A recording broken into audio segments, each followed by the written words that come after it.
Hey everyone, it's Carolyn Edlund. I am the founder of Artsy Shark and welcome to my YouTube channel. I'm excited to have you here because I have a very special guest, my friend Angela Treat Lyon.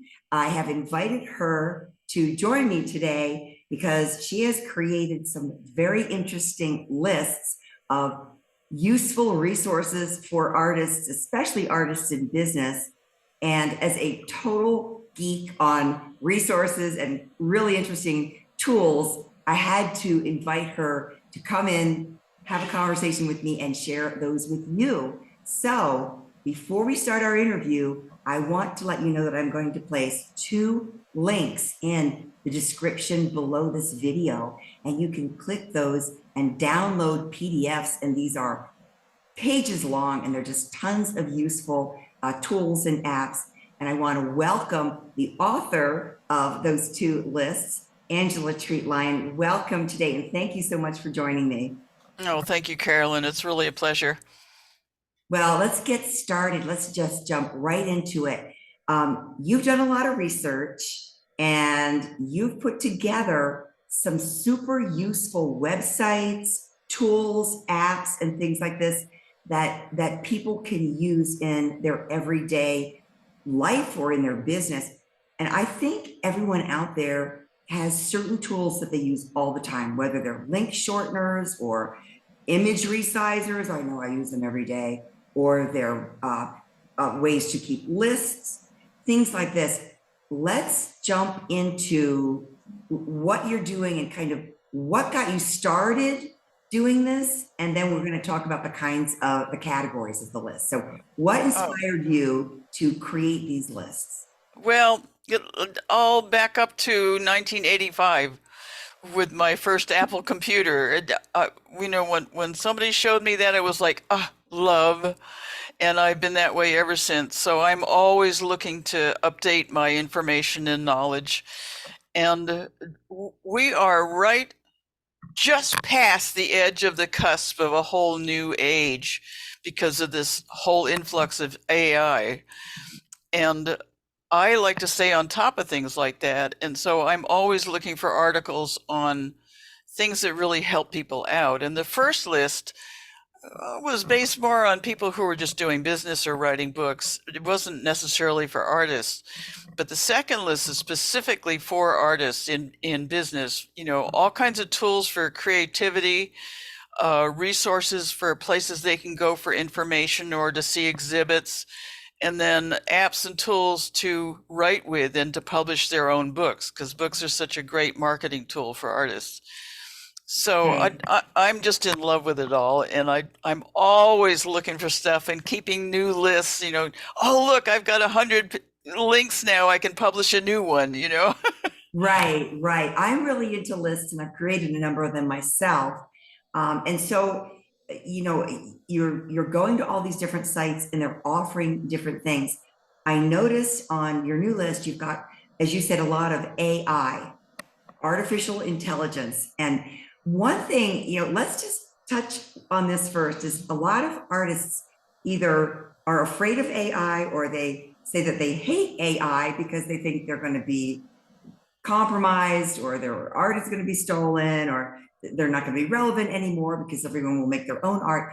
I personally don't believe that those things are true. I think that artificial intelligence can be extremely helpful for artists in a couple of different ways. And I know you're really into AI. So let's just jump into that first. Well, I agree with you. I think that AI is our pal.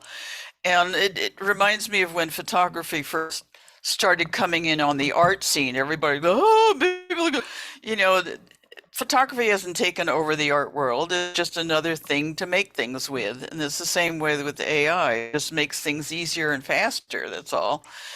Like there's some part of that list that it could have taken me 3 hours to do. It took me 10 minutes. Mm-hmm. So, time is so valuable.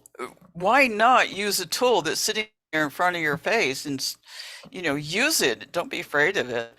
But take the Yeah. time to research it and find out what each one is and how to use it and the complications that can come from that. For instance, I help people write their books, and I'm always curious about, what would happen if I put a prompt in Chat GPT and said, write a book on blah, blah, blah.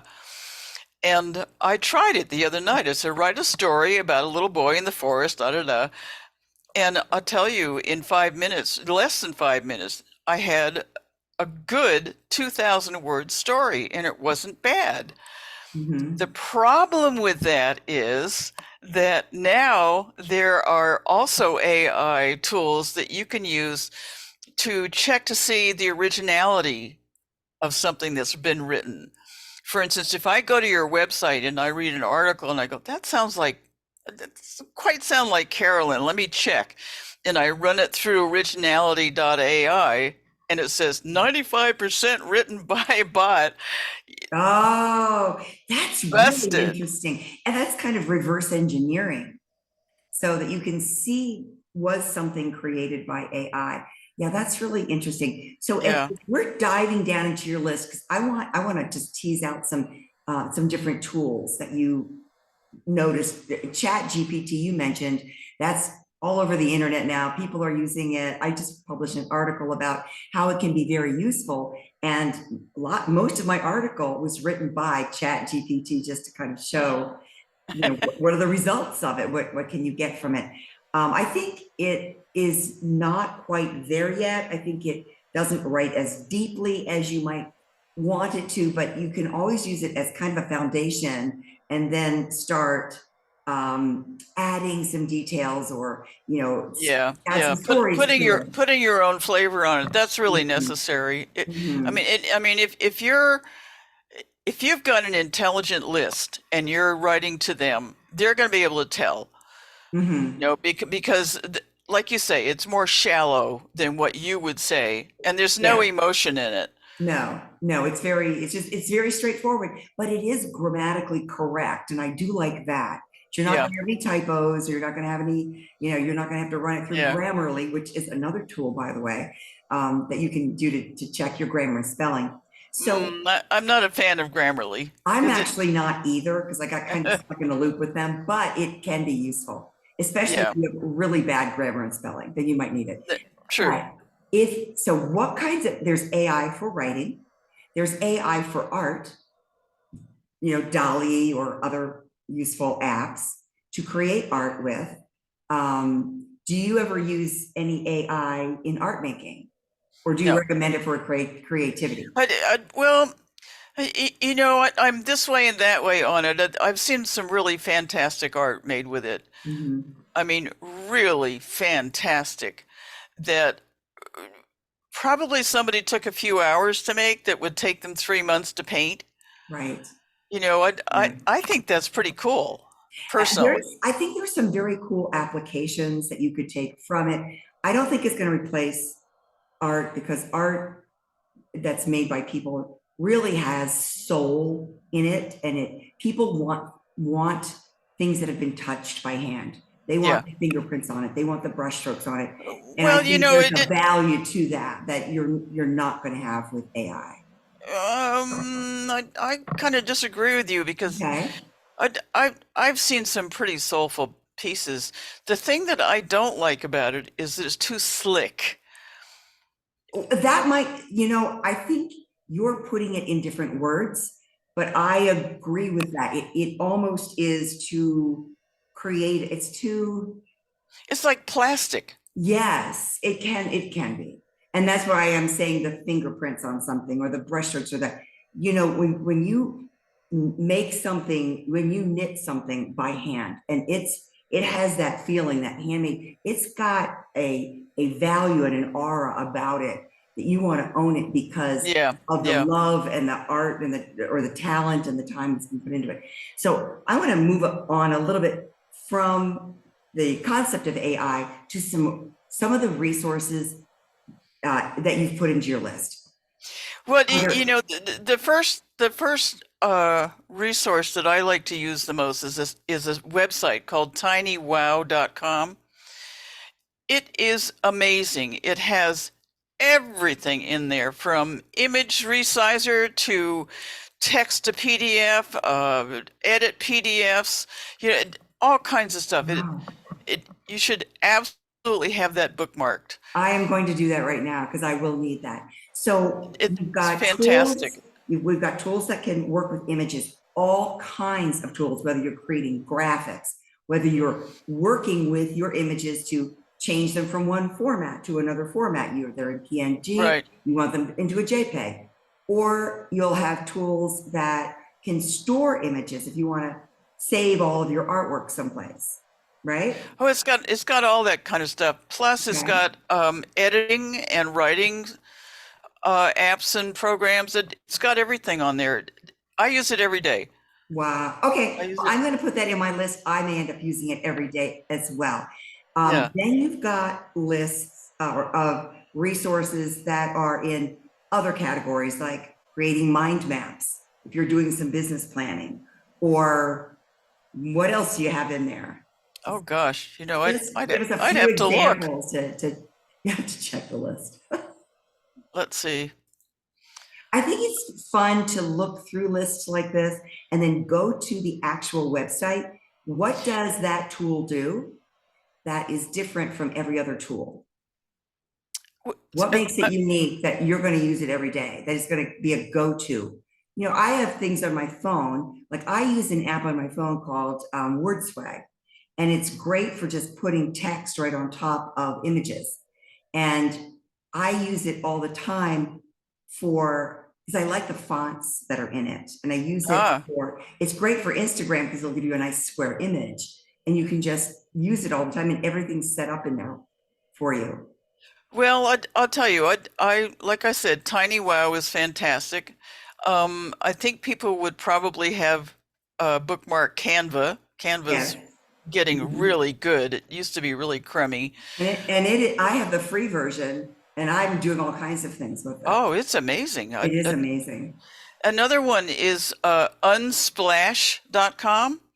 Because a lot of people write articles or blog posts and they don't have an image. If you go to Unsplash, you can get free, giant, really good quality photographs, and they're copyright free. Mhm. And you can download them and use them all you want, and it's nice to accredit the photographer, but they're free. And it's a really good resource if you need, business pictures or Right. pictures of uh, rainbows or woods or all kinds of stuff. It's a really Right. good site. Right. I've used Um, Pixabay for that, but I'm going to try Unsplash because sometimes I don't get the image that I want. You'll type something in and you get nothing or it's not relevant. yeah, yeah. Let's see. I don't think I put it on here. Here it is. Adobe Fresco for your iPad. Okay. That's a pretty good program, and Procreate is fantastic. I use that every day. Procreate. What Let's is that see. useful for? I don't use that one. So Oh, tell me about Procreate. it's literally creating art. Okay, so it's an art tool. It's a creating Yeah, tool. yeah. Yeah. And So you can buy different brushes and things for it, so that okay. you can get a splatter effect or stripes or Mhm. stuff like that. It's great. And especially if you are a surface designer and you're doing repeats, it's really good for that. So you can get some good pattern. Does it instantly make patterns for you if you've got Yeah, elements? yeah. Oh, that's great. Yeah. You can go to Skillshare.com and sign up as a member for $15 or $19 a month. It's a fantastic website, and get all these different free classes on Procreate and how to use it for surface design. Oh, that's cool. Yeah, Yeah. it's I'm sure we'll very get some cool. people bookmarking that right now. Yeah. So let me ask you this because I mean, you've got all these different categories, whether they're business, whether they're, just very practical, whether they're creative apps. Is there an app? You've mentioned Tiny Wow, you mentioned Procreate. They sound like a couple of your favorites. Are there any that you've run across that are really unusual or that just jumped out to you that they're very specific? Mm, I mean, I know you're using some for book publishing.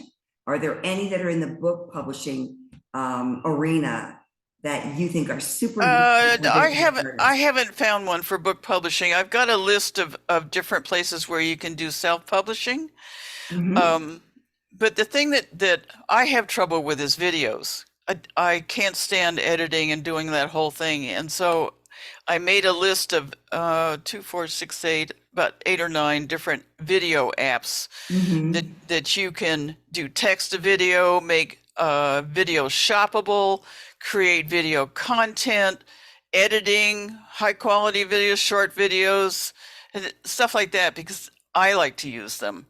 Oh, I think they're fantastic. I've used Lumen 5, which is very useful. You can even select background music. It would be great if I can turn blog posts, for example, into videos and they fade out in and out, and you kind of choose the images that go there. So an artist could certainly make almost like a little video lookbook of their work or Yeah, yeah. a little Oh, portfolio video. you're making me think of a website that I forgot to put on here. It's called designer.com. There's I two use R's. I use Yes. that every day.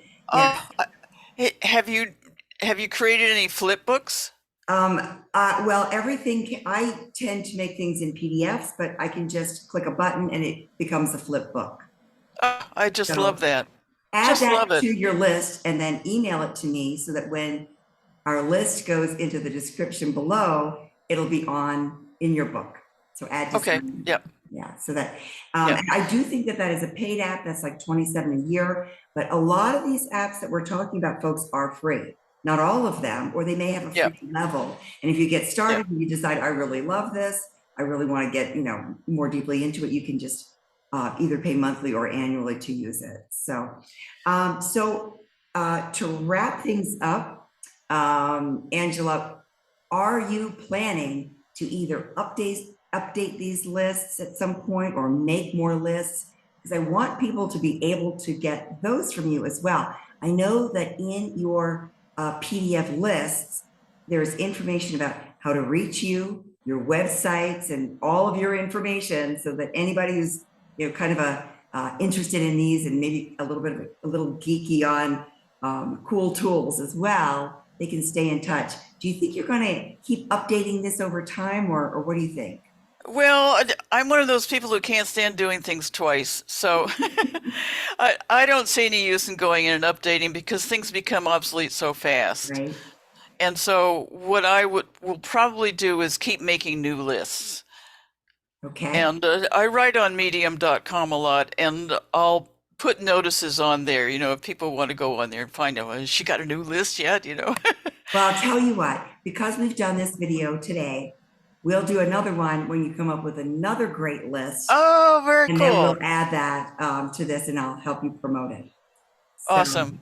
awesome. Yeah, terrific. Thank you so much for joining me today. I hope everybody enjoys these lists. Folks, take a look through, click around, see the ones that are useful for you, and you might find some new tools that you end up using every day. Oh, Thanks a lot. All yeah. right. Thank Thank you. you. Take care, Angela. Okay, you too. Bye-bye now. Bye bye.